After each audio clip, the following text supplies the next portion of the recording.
स्वागत है आप सभी का मेरे इस YouTube चैनल ज्योग्राफिकल सॉल्यूशंस पर। आज जिस क्वेश्चन को मैं डिस्कस करने जा रहा हूं वो क्वेश्चन आपके सामने लिखा हुआ है आपकी स्क्रीन पर कि एशिया के मध्य पूर्व के देशों जो मिडिल ईस्ट कंट्रीज हैं एशिया के, उनमें पेट्रोलियम उत्पादन का हमको वर्णन करना है। बहुत ही आसान सवाल है, बहुत ही आसान सवाल है। दो तीन चीजें इस क्वेश्चन से बिल्कुल क्लियर हो जा रही हैं। सबसे पहले आप इस क्वेश्चन का स्कोप देखिए। इस क्वेश्चन की लिमिटेशन बिल्कुल क्लियर है कि हमको एशिया के मध्य पूर्व के जो देश हैं हमको इनके संदर्भ में बात करनी है। और बात क्या करनी है? इन देशों में जो पेट्रोलियम उत्पादन होता है उसके बारे में हमको बताना है। और ये जो टेल वर्ड है या जो डायरेक्टिव वर्ड है वो है वर्णन कीजिए। तो ये जो वर्णन कीजिए डायरेक्टिव वर्ड होता है ये सबसे आसान होता है। इस तरीके के जो क्वेश्चन होते हैं वो सबसे आसान होते हैं। अब आप इस क्वेश्चन के बारे में जो कुछ भी जानते हैं उसको आप लिख दीजिए तो इस क्वेश्चन का सॉल्यूशन बहुत आसानी से आप दे सकते हैं। भूगोल के दृष्टिकोण से हमको इस क्वेश्चन का आंसर देना है। अर्थव्यवस्था के दृष्टिकोण से हमको इस क्वेश्चन का आंसर नहीं देना है। पेट्रोलियम उत्पादन का वर्णन कीजिए, थोड़ा सा अस्पष्ट नजर आता है। लेकिन अगर आप ज्योग्राफी के दृष्टिकोण से देखेंगे तो जितनी भी इससे संबंधित जो भी ज्योग्राफिकल चीजें हैं, जो भी भौगोलिक तथ्य हैं, बस आप वो लिख दीजिए तो इस क्वेश्चन का आंसर हो जाएगा।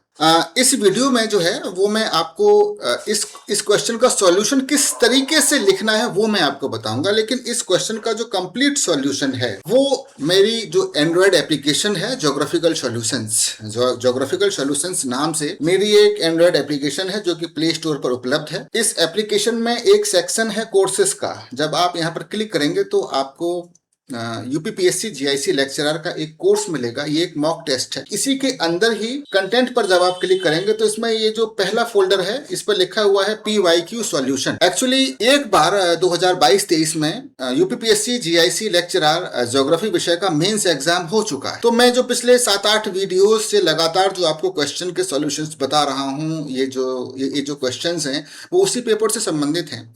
तो उसी पेपर के जो क्वेश्चन हैं उनके कंप्लीट आंसर मैंने इसी सेक्शन में मैंने उपलब्ध कराए हैं। तो जब आप यहाँ PYQ सॉल्यूशंस पर क्लिक करेंगे तो एक बार और क्लिक करने के बाद आपको वो पेपर भी मिलेगा और उसमें जो क्वेश्चन पूछे गए हैं उनके कंप्लीट आंसर आपको यहाँ पर देखने को मिलेंगे। लगभग ये आंसर यूट्यूब पर भी पड़े हुए हैं, बिल्कुल सेम है। लेकिन अब ये इस क्वेश्चन का जो कंप्लीट सॉल्यूशन है वो यहाँ पर पड़ा हुआ है। यूट्यूब पर तो मैं आपको ये बताऊंगा कि इस क्वेश्चन में क्या क्या लिखना चाहिए, लेकिन सॉल्यूशन वो आपको मेरी एप्लीकेशन पर प्राप्त होगा। लेकिन ये सॉल्यूशन लिखा कैसे जाएगा, कैसे कैसे कैसे इस सॉल्यूशन को हमको लिखना है वो आज मैं आपको इस वीडियो में बताऊंगा। लेकिन मैं वीडियो शुरू करूं उससे पहले एक चीज़ मैं आपको और बता देना चाहता हूं कि मेरी ये जो एप्लीकेशन है ज्योग्राफिकल सॉल्यूशंस, इस पर मैंने 16 मॉक टेस्ट उपलब्ध कराए हैं। 16 मॉक टेस्ट हैं। ये जो मॉक टेस्ट हैं वो इसी यूपीपीएससी जीआईसी लेक्चरर, ये जो जीआईसी लेक्चरर का ये जो मेंस एग्जाम होने जा रहा है ज्योग्राफी विषय से, उससे संबंधित ये 16 मॉक टेस्ट हैं। ये जो मॉक टेस्ट हैं इनमें मैंने जीआईसी लेक्चरर के पूरे सिलेबस को कंप्लीट किया हुआ है। इवन कुछ क्वेश्चन मैंने बाहर के भी लिए हुए हैं, क्योंकि पिछले बार के पेपर में 2 क्वेश्चन बाहर के आए, वो सिलेबस में नहीं लिखे हुए हैं। वैसे ही कई एक क्वेश्चन मैंने अपने इन 16 मॉक टेस्ट में आपको उपलब्ध कराए। और दूसरी चीज, पूरा का पूरा सिलेबस कवर किया हुआ है। और जो एक बार परीक्षा हो चुकी थी तो उसमें जो पेपर का पैटर्न था, उसमें जो क्वेश्चन का पैटर्न था, ठीक वैसे ही क्वेश्चन आपको मेरे इन 16 मॉक टेस्ट में आपको देखने को मिलेंगे।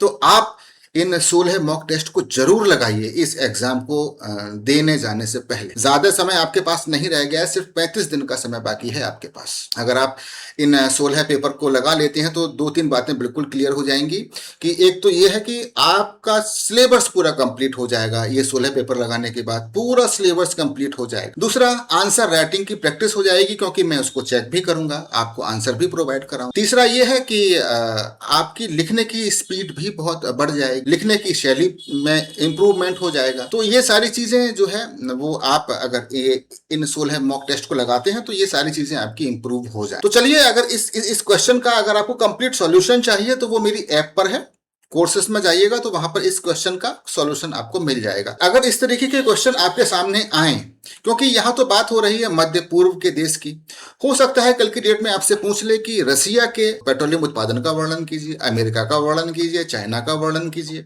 भारत का वर्णन कीजिए। तो क्या लिखना चाहिए ऐसे सवालों में? ऐसे सवालों का जो सॉल्यूशन हम लिखते हैं तो उस सॉल्यूशन का फॉर्मेट क्या होना चाहिए वो आज मैं आपको बता दूंगा। तो चलिए शुरू करते हैं। ज्योग्राफी के पर्सपेक्टिव में हम बात करेंगे क्योंकि हम लोग तो ज्योग्राफी के स्टूडेंट्स हैं। सबसे पहले आपको पता ही होगा कि हम जब भी किसी क्वेश्चन का आंसर लिखना शुरू करते हैं तो सबसे पहले हमको इंट्रोडक्शन लिखना पड़ता है। लगभग 3-4 लाइनें हमें इंट्रोडक्शन में लिखनी पड़ती हैं, क्योंकि अब ये जो क्वेश्चन है वो क्वेश्चन 150 शब्दों में उसका आंसर लिखना है तो 3 लाइनें तो कम से कम आपको देनी पड़ेंगी इंट्रो के लिए। और इंट्रो में भी बहुत ही इंपॉर्टेंट बातें आपको बतानी होंगी, जैसे कि अब पहली लाइन क्या होनी चाहिए। तो पहली लाइन इसी क्वेश्चन से ही निकाल लेते हैं कि एशिया के ये जो मध्य पूर्व के देश हैं ये पूरे विश्व में अपने पेट्रोलियम उत्पादन के लिए विश्व विख्यात हैं। अब इसके बाद दूसरी लाइन क्या लिखना होगा। अब दूसरी लाइन आप ये बता दीजिए, अगर आपको ये डेटा क्लियर हो, आपने पढ़ा हो इकोनॉमिक ज्योग्राफी में। मैं तो पढ़ाता हूँ अपने स्टूडेंट्स को, तो सारी चीज़ें बताता हूँ। इतनी बात दिमाग में रहती है कि कभी कभी मेंस के क्वेश्चंस आ सकते हैं तो उसमें क्या लिखना पड़ता है। कि अब आप ये बताइए, दूसरा सेंटेंस आप ये बताइएगा कि ये जो क्षेत्र हैं, ये जो मध्य पूर्व के ये जो एरिया हैं, ये पूरे विश्व का कितने % कच्चा तेल पैदा करते हैं, ये आपको पता होना चाहिए। नहीं पता है, अगर आपको डिजिट याद नहीं है तो आप लिख दीजिए कि 1/3 पैदा करते हैं। तो आपको ये भी पता होना चाहिए कि ये जो मध्य पूर्व के देश हैं ये पूरी दुनिया का पूरे विश्व के स्तर पर अगर देखा जाए तो यहाँ पर पूरे विश्व का कितने % ऑयल भंडार है, वो कितने % पाया जाता है। तो लगभग 50% पाया जाता है, आधा। पूरे विश्व का आधा तेल का भंडार यहाँ पर है। और ये एरिया पूरे विश्व का लगभग 30% या 1/3 आप कह सकते हैं, 1/3 कच्चा तेल पैदा करते हैं। एक चीज आप और भी लिख सकते हैं। आप ऐसे भी लिख सकते हैं कि इन एरिया की लोकेशन कहाँ पर है, वो भी आप थोड़ा सा बता दीजिए। तो आप बता दीजिए कि ये जो एरिया हैं, ये जो मध्य पूर्व के देश हैं, जैसे कि इसके अंतर्गत ईरान, इराक, सऊदी अरब, कतर, UAE, मिस्र और भी तमाम देश इसके अंतर्गत आ जाते हैं। खासतौर से हमें वो देश बताने हैं जो कि पेट्रोलियम उत्पादन की दृष्टि से अच्छे कंडीशन में हैं। तो ये जो सभी देश हैं ये लगभग जो फारस की खाड़ी है उसके आसपास स्थित है। तो ये भी आप बता दीजिए, और फारस की खाड़ी के नीचे आप अंडरलाइन भी कर दीजिए। तो इससे क्या होगा, अंडरलाइन करने से क्या होगा कि एग्जामिनर जान जाएगा कि इस स्टूडेंट को इन मध्य पूर्व के देशों की जो स्थिति है वो बिल्कुल क्लियर हो गई है। अब ये तो इंट्रो की बात हो गई। अब आगे आप और क्या लिखेंगे। अब पेट्रोलियम उत्पादन का वर्णन कीजिए। तो ज्योग्राफी का स्टूडेंट होने के नाते हमेशा आप याद रखिएगा, कोई भी फिनोमेना होता है, कोई भी फिनोमेना कहीं पर भी हो, उसका कारण क्या है, उसका कारण आपको हमेशा खोजना चाहिए। कोई भी फिनोमेना, पूरे वर्ल्ड में कोई भी फिनोमेना, जैसे यहाँ का जो फिनोमेना है कि मध्य पूर्व के देशों में पेट्रोलियम उत्पादन होता है, सबसे ज्यादा होता है, क्यों होता है, उसका कारण आपको बताना पड़ेगा। और कौन कौन से कारण बताने हैं, हमें भौगोलिक कारण ही बताने हैं, कोई आर्थिक वार्थिक कारण नहीं बताने हैं। ज्योग्राफी की दृष्टि से जो हमारी भूगोल की समझ है, हमको वही कारण बताने हैं। हमको वहां की भूगर्भिक संरचना के बारे में बताना है, वहां की जियोलॉजी के बारे में बताना है। अगर हमको वेबर का जो इंडस्ट्रियल लोकेशन थ्योरी है उसका हमको आइडिया है तो हम बड़े ही आसानी से 4-5 कारण बता सकते हैं। हम ट्रांसपोर्टेशन के बारे में बता सकते हैं इन एरियाज में। पूरे वर्ल्ड में तेल की डिमांड के बारे में लिख सकते हैं। यहाँ के जो क्षेत्र हैं वो वहाँ पर पेट्रोलियम भंडार जो है बहुत ज़्यादा है, उनकी इन एरिया की तकनीकी बहुत हाई लेवल की है। यहाँ की टेक्निक जो है, कच्चा तेल का जो एक्सट्रैक्शन करना, ज़मीन से कच्चे तेल को निकालना भी बहुत ज़्यादा सस्ता होता है, आसान होता है। तो ये सब कारण आपको देने पड़ेंगे। और जब आप ये कारण लिख देंगे तो आप विश्वास मानिए, जो भी टीचर आपकी ये कॉपी चेक करेगा आपको बहुत अच्छा नंबर देगा, क्योंकि आप इन मध्य पूर्व के देशों में ये जो पेट्रोलियम उत्पादन, पूरे वर्ल्ड में जो सबसे ज्यादा पेट्रोलियम उत्पादन हो रहा है, उसके कारणों के बारे में बता रहे हैं। और खासतौर से आप ज्योग्राफिकल फैक्टर्स के बारे में बता रहे हैं। तो एग्जामिनर पढ़ते ही जान जाएगा कि इस कैंडिडेट के अंदर जो है ज्योग्राफी के फिनोमेना को समझने की जो अंडरस्टैंडिंग है, जो समझ है, वो पैदा हो चुकी है। तो ये कारण बताना बहुत जरूरी है। इंट्रोडक्शन के बाद आपको जो सबसे पहले बताना है वो आपको कारण ही बताने हैं। 5 कारण आप लिख दीजिए। अब आगे आप ये बताइए कि ये जो देश हैं, इन देशों की जो अर्थव्यवस्था है वो किस पर निर्भर है। जो अर्थव्यवस्था है वो इसी पेट्रोलियम उत्पाद पर ही निर्भर है। ये पेट्रोलियम पदार्थ पैदा करते हैं, निकालते हैं और उसका निर्यात कर देते हैं तो उससे जो पैसा प्राप्त होता है, उससे जो पूंजी प्राप्त होती है, उससे ये देश चल रहे हैं। इन देशों की जो अर्थव्यवस्था है वो सिर्फ और सिर्फ पेट्रोलियम पदार्थों के उत्पादन पर ही निर्भर है पूरी तरीके से। वो आपको बताना पड़ेगा, लिखना पड़ेगा। अब निर्यात की बात आ रही है तो आपको ये भी बताना पड़ेगा कि इन क्षेत्रों से किन किन देशों में पेट्रोलियम पदार्थों का निर्यात होता है और कहां से होता है। कहां से होता है तो इस समय एक बहुत ही इंपॉर्टेंट एक शब्द आप सुन रहे होंगे, हॉर्मुज जल संधि, हॉर्मुज स्ट्रेट, उसका जिक्र करना बहुत जरूरी है। फारस की खाड़ी से होते हुए जहाज इन क्षेत्रों का तेल इकट्ठा करते हुए हॉर्मुज जल संधि को पार करते हुए, अब हॉर्मुज को जब आप लिखेंगे तो उसके नीचे अंडरलाइन जरूर कर दीजिएगा, उसको पार करते हुए आगे बढ़ते हैं और अरब सागर से ये फिर अमेरिका, यूरोप, भारत और इधर चाइना और साउथ ईस्ट एशिया के देशों में ये अपने तेल का वितरण करते हैं। तो निर्यात कहाँ कहाँ होता है वो आपको बताना पड़ेगा, और निर्यात के इस सेक्शन में आपको हॉर्मुज के बारे में बताना पड़ेगा। हार्मुज बहुत इंपॉर्टेंट है, उसके नीचे अंडरलाइन कर दीजिएगा। अब एक और इंपॉर्टेंट चीज भी आपको बतानी पड़ेगी। क्या आपको पता है कि दुनिया में एक इन तेल उत्पादन करने वाले देशों का एक संगठन है? क्या नाम है उस संगठन का, आप मुझे बताइएगा कमेंट के माध्यम से। और वो संगठन जो है इन देशों में तेल के उत्पादन और तेल के निर्यात पर पूरा कंट्रोल करता है, या ये कहा जाए कि वो पूरे वर्ल्ड पर कंट्रोल कर रहा है एक तरीके से। अगर उसको पूरे वर्ल्ड में तेल के दाम बढ़ाने होते हैं तो वो कहता है कि इन देशों से कि तुम थोड़ा सा उत्पादन कम कर दो, और अगर तेल के दाम गिराने होते हैं तो वो संगठन इन देशों से कहता है कि तुम और ज्यादा उत्पादन करना शुरू कर दो और ज्यादा निर्यात करना शुरू कर दो, तो पूरे विश्व में तेल के दाम गिर जाएंगे। तो वो जो संगठन है, उस संगठन का आप मुझे नाम बताइएगा कमेंट के माध्यम से। तो उस संगठन के बारे में आपको जरूर लिखना होगा, मैं अभी आपको बता नहीं रहा हूं कि फलाना फलाना संगठन जो है वो इन देशों के ये जो पेट्रोलियम उत्पाद होते हैं, ये जो पेट्रोलियम उत्पादन होता है उसके निर्यात और उसके उत्पादन पर सीधे नियंत्रण रखता है, सीधे सीधे नियंत्रण रखता है। और ये जो मिडिल ईस्ट के ये जो देश हैं, इसमें से अधिकांश देश उस संगठन के अंदर हैं। इन्हीं देशों ने मिलकर उस संगठन का निर्माण किया है। ये सभी देश उस संगठन की बातें मानते हैं, वो आपको लिखना पड़ेगा। और वो कौन सा संगठन है वो आप मुझे बताइए कमेंट के माध्यम से, वो मैं यहाँ आपको नहीं बता रहा हूँ। तो जब आप उस संगठन का नाम यहाँ पर लिखेंगे और उसके नीचे अंडरलाइन कर देंगे तो एग्जामिनर जान जाएगा कि आपको इन क्षेत्रों में ये जो पेट्रोलियम उत्पादन के जो देश हैं उनको कंट्रोल करने वाले इस संगठन का नाम भी पता है, तो आपको और ज्यादा और बेहतरीन नंबर देगा। तो ये चीजें सारी पता होनी चाहिए। और मैं जिस संगठन की बात कर रहा हूं उससे संबंधित क्वेश्चन यूजीसी नेट में, टीजीटी पीजीटी में कई बार पूछा गया है। तो यहां तक आपको ये सारी बातें लिखनी है। अब दो तीन बातें और आप लिख दीजिए। अब आपको पता होना चाहिए कि ये जो मध्य पूर्व के देश हैं, इसमें से कौन सा देश जो है वो विश्व में मतलब सबसे ज्यादा जो है कच्चे तेल का उत्पादन करता है, कहाँ पर सबसे ज्यादा भंडार है।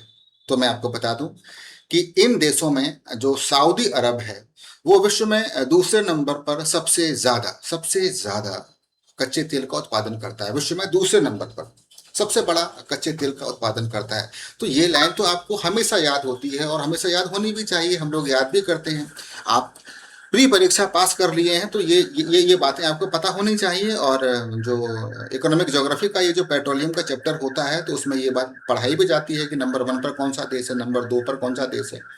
इसी तरीके से सऊदी अरब ही एक ऐसा देश है इनमें जो कि भंडार की दृष्टि से विश्व में दूसरे नंबर पर आता है। मतलब सऊदी अरब में विश्व में दूसरे नंबर पर पेट्रोलियम पदार्थों का भंडार है, सबसे ज्यादा भंडार है दूसरे नंबर पर। अब पहले नंबर पर कौन सा है वो आप मुझे कमेंट के माध्यम से बताइएगा, ये भी आप लाइन लिख दीजिएगा। तो यहां तक तो आपके लगभग 125 शब्द हो गए। अब बाकी आगे क्या लिखना है ये बहुत इंपॉर्टेंट है, जिससे कि एग्जामिनर आपको बहुत बढ़िया मार्क्स देगा। अब आप एक काम करिएगा, यहाँ पर एक हेडिंग लिखिएगा कि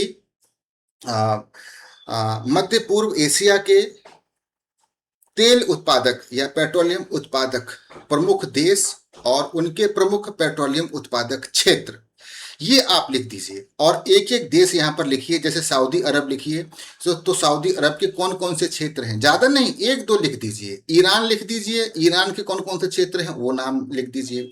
इराक लिख दीजिए, उसके क्षेत्रों के नाम आप लिख दीजिए।